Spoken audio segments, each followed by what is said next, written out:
प्रस्तुत है कहानी पूस की रात। हल्कू ने आकर स्त्री से कहा, सहना आया है, लाओ, जो रुपए रखे हैं उसे दे दो, किसी तरह गला तो छूटे। मुन्नी झाड़ू लगा रही थी, पीछे फिरकर बोली, 3 ही तो रुपए हैं, दे दोगे तो कम्बल कहाँ से आएगा?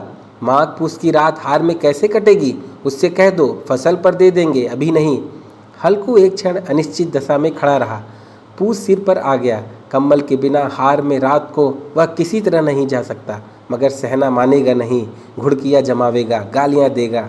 बला से जाड़ों में मरेंगे, बला तो सिर से टल जाएगी, यह सोचता हुआ अपना भारी भरकम ढील लिए हुए जो उसके नाम को झूठ सिद्ध करता था, स्त्री के समीप आ गया और खुशामद करके बोला, ला दे दे, गला तो छूटे, कम्बल के लिए कोई दूसरा उपाय सोचूंगा। मुन्नी उसके पास से दूर हट गई और आंखें तरेरती हुई बोली, कर चुके दूसरा उपाय, जरा सुनो तो कौन सा उपाय करोगे? कोई खैरात दे देगा कम्बल? ना जाने कितने बाकी हैं जो किसी तरह चुकने ही नहीं आती। मैं कहती हूँ तुम क्यों नहीं खेती छोड़ देते? मर मर कर काम करो, उपज हो तो बाकी दे दो। चलो छुट्टी हुई, बाकी चुकाने के लिए ही तो हमारा जन्म हुआ है। पेट के लिए मजूरी करो, ऐसी खेती से बाज आए। मैं रुपए ना दूंगी, ना दूंगी। हल्कू उदास होकर बोला, तो क्या गाली खाऊं? मुन्नी ने तड़प कर कहा, गाली क्यों देगा, क्या उसका राज है? मगर यह कहने के साथ ही उसकी तनी हुई भौहें ढीली पड़ गई।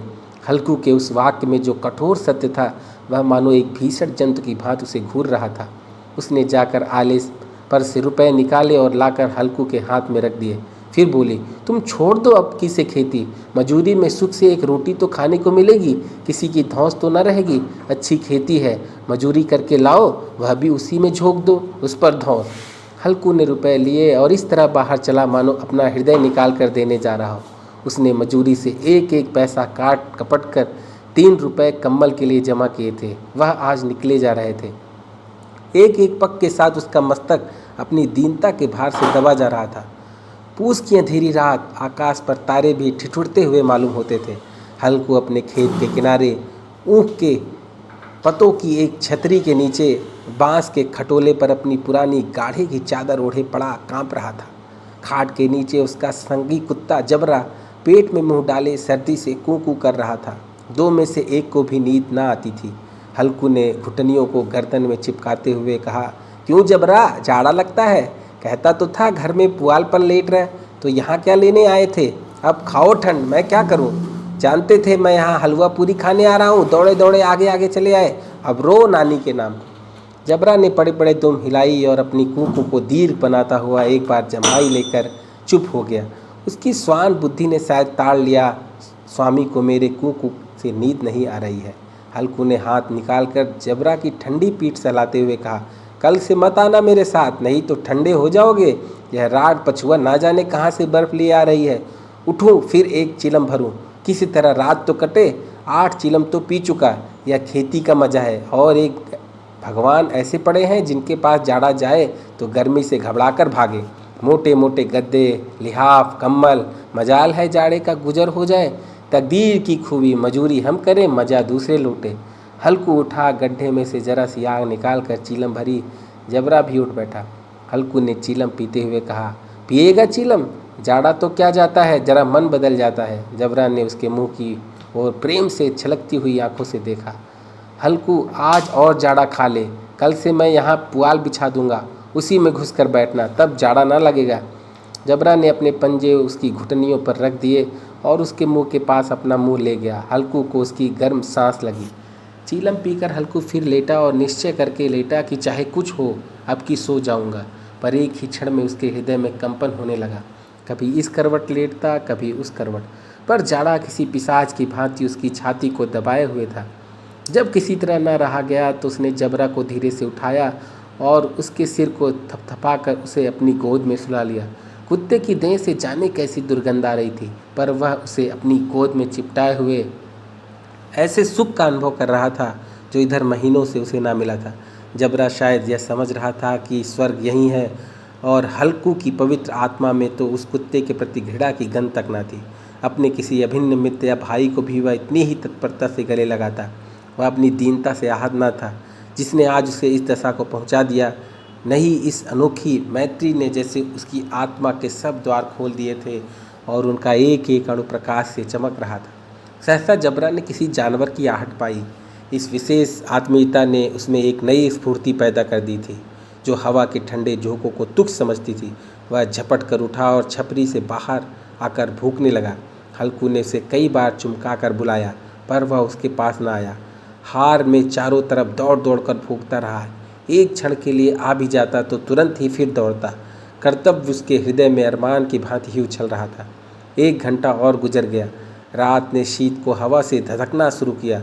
हल्कू उठ बैठा और दोनों घुटनों को छाती से मिलाकर सिर को उसमें छिपा लिया। फिर भी ठंड कम न हुई। ऐसा जान पड़ता था सारा रक्त जम गया है, धमनियों में रक्त की जगह हिम बह रहा है। उसने झुककर आकाश की ओर देखा। अभी कितनी रात बाकी है। सप्तर्षि अभी आकाश में आधे भी नहीं चढ़े। ऊपर आ जाएंगे तब कहीं सवेरा होगा। अभी पहर से ऊपर रात है। हल्कू के खेत से कोई एक गोली के टप्पे पर आमों का एक बाग था। पतझड़ शुरू हो गया था। बाग में पत्तियों का ढेर लगा हुआ था। हल्कू ने सोचा, चलकर पत्तियां बटोरे और उन्हें जलाकर खूब तापूं। रात को कोई मुझे पत्तियां बटोरते देखे तो समझे कोई भूत है। कौन जाने कोई जानवर ही छिपा बैठा हो। मगर अब तो बैठे नहीं रह जाता। उसने पास के अरहर के खेत में जाकर कई पौधे उखाड़ लिए और उनका एक झाड़ू बनाकर हाथ में सुलगता हुआ उपला लिए बगीचे की तरफ चला। जबरा ने उसे आते देखा तो पास आया और दुम हिलाने लगा। हल्कू ने कहा, अब तो नहीं रहा जाता जबरू, चलो बगीचे में पत्तियां बटोर कर तापे। ठाड़े हो जाएंगे तो फिर आकर सोएंगे, अभी तो बहुत रात है। जबरा ने कू करके सहमति प्रकट की और आगे आगे बगीचे की ओर चला। बगीचे में खूब अंधेरा छाया हुआ था और अंधकार में निर्दय पवन पत्तियों को कुचलता हुआ चला जाता था। वृक्षों से ओस की बूंदें टप टप नीचे टपक रही थी। एकाएक एक झोंका मेहंदी के फूलों की खुशबू लिए हुए आया। हल्कू ने कहा, कैसी अच्छी महक आई जबरू, तुम्हारी नाक में भी तो सुगंध आ रही है। जब जबरा को कहीं ज़मीन पर एक हड्डी पड़ी मिल गई। उसने चिचोड़ रहा था। हल्कू ने आग ज़मीन पर रख दी और पत्तियां बटोरने लगा। जरा देर में पत्तियों का ढेर लग गया। हाथ ठिठुरे जाते थे, नंगे पांव गले जाते थे और वह पत्तियों का पहाड़ खड़ा कर रहा था। इसी अलाव में वह ठंड को जलाकर भस्म कर देगा। थोड़ी देर में अलाव जल उठा। उसकी लौ ऊपर वाले वृक्ष की पत्तियों को छू छू कर भागने लगे।